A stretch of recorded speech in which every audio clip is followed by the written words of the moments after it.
evening, I read an interesting statistic that for the last 10 years, the number of people opting to go to university in the US and Europe has significantly dropped. And that is not very far from us as well. I also came across a report. The National Planning Authority did a study and found that over 4.2 million Ugandan youth are doing nothing. They even have an acronym. It's called NETS. Neither in education, employment, nor training. Just.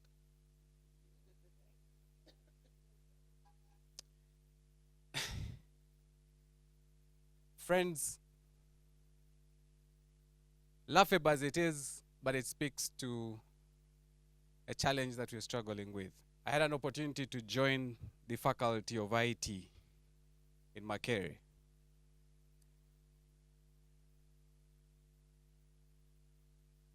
To teach business. And the first thing I got was a label. Because everybody there in this IT faculty was a computer scientist, a network engineer.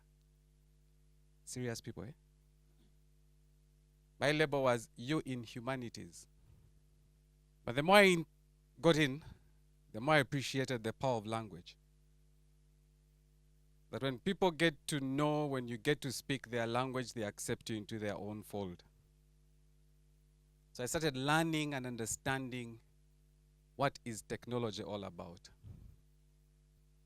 And the more I started speaking, the more I got accepted. And the one thing that stood out was that majority of the people in the IT faculty didn't understand business.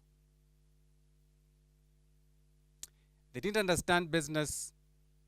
They were very academic. And at that moment, a lot of things didn't make sense.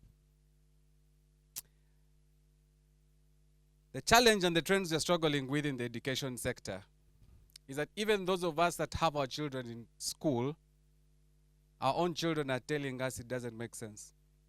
Last Saturday, I met a father and a son. The boy is in senior 5. Term 1, he goes back to his parent and he says, enough of this. And the father and mother are struggling. They're looking at him. And along the way, one of their family friends who got to know what we do at Refactory says, I have somebody who you can talk to. And so this gentleman and son come to me, and you could see the body language. The boy was looking like, and the father was looking at him and like, and so the father was looking at me and trying to say, can you tell this guy to go back to high school? So I asked the boy, why is it that you don't want to go to school? And he tells me, it doesn't make sense. It doesn't make sense for me to be in school, finish A-levels, go and do 3 years degree, and only come back to realize it can't. I need to do something else. When I was in Makerere, and what led me to leave the university, was that we were training people, and at that time we felt IT was the thing. It still is the thing. But what pained me most, that quite a number of people that went through the university, I would meet them 3 years later, and they're like, I am still trying to find a job. And so for me, that became a mission. That how can we be teaching the latest, and yet people are spending a lot of time to find employment? On the other hand, I had the opportunity to meet people in employment who are saying, we can't find good developers. I'm like, but there's something that is not making sense at all. And so we make an attempt. My last attempt at the university was to set up the first corporate relations office in Makerere. And I remember people asking me, what is that? Corporate relations. That's not in the university structure. But gladly I had a dean who was radical, Professor Mariamreva. And we attempted to bring industry to university. In our last attempt, I brought people from industry to help design curricula. So industry came and told us the following things are irrelevant. The professors said, "Who are you?" And at that moment I realized I can't change this elephant. But because I felt this is something that I needed to do something about, the best thing for my mental health was to step out. Friends, I'm Niyitegeka, a PhD attempt by application. I applied to do a PhD and dropped out on the day of the interview. Because there was one answer that I was looking for. When I asked myself, why am I studying? Why am I even applying for this? And the answer was, because the university wanted it. I didn't want it.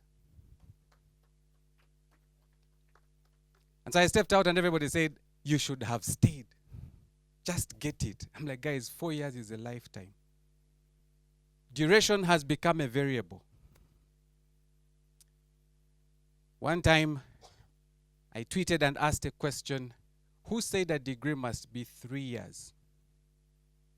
Who said we must spend 7 years in primary? Who said we must spend 6 years in secondary? Who said? And the response to my tweet was that because we were colonized, I said, but we cannot keep there. What are we seeing? Is that people who are getting micro-credentials are finding jobs way faster than the guys who have spent 4 years in school. True or not true? The second is that the divide is widening. As people spend more and more time in school, we're also realizing that quite a number of them are also struggling to actually find meaningful work. At Refactory, we're seeing quite a number of people who have done 4 years in software engineering come to us for 3 months. And they tell you the things we've learned in 3 months can't compare to 4 years. I'm like, so the divide is widening, but we're taking forever. And our regulators are not helping it. Why? Because National Council of Higher Education tells you if it is not so many credit hours, it cannot qualify to be a degree program. Soft skills are the real deal. At Refactory, we no longer call them soft skills, we call them life skills. Why? It doesn't matter what discipline you're in, you need them. And so as part of the emerging trend in education, teach people how to live. They will acquire the skills as they go along in life. And therefore it is important for us to reflect deeply on the principles of life. What I've come to appreciate is that it doesn't matter. The things that have enabled me to thrive and do the things that I'm doing, it's not because I'm the most brilliant. It's because I'm able to relate and connect with people. That's all. One of the many. Our education system requires facilitators of learning and not teachers and lecturers. Because there's a huge difference between facilitating and teaching. The people that are in school now are more informed than those that are teaching them. I got that when I started teaching my IT faculty. It was a hall like this, theater. I had researched, my notes were ready to run. I start talking. I was talking about the coolest technology. And the student puts up his hand, he says, "Sir, 2 days ago, there was a new version released." I said, "Come, take my space. For the next 30 minutes, you're the teacher." I had a struggle to keep him because every lecture he had something. I said, boss, we need to align. Let's just agree on our lesson schedule so that I know when you're teaching and I am also. But one thing I learned is I had to learn how to facilitate and not to teach. And there are people that I've taught that testify to the fact of they learned more in their self-discovery than in the stuff that we spent learning. The school is shifting. Anybody read the book, Who Moved My Cheese? Strange thing is the people in education haven't realized that the cheese has moved. Or it moved long time ago. COVID taught us, but the moment COVID was done, it's like we never learned anything. We went back. The school moved. Friends, as I bring this to a close, in 2013, I left Makerere University. My desire was to run and respond to that issue. As we speak, we've trained 500 young people, over 500 young people, and 90% are employed in Uganda and out of Uganda. And most of these are being hired as junior developers. Majority don't have a first degree in IT.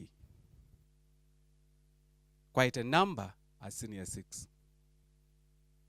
Who moved the cheese? And friends, I've been in the IT space for the last 20 years. I have no qualification in IT. I'm just a wannabe. I did physics, chemistry, math at A-levels, did a Bachelor of Arts in Arts, Philosophy, Organizational Studies, and an MBA. Found myself masquerading in IT. Qualification is just one of the things you need. Thank you very much.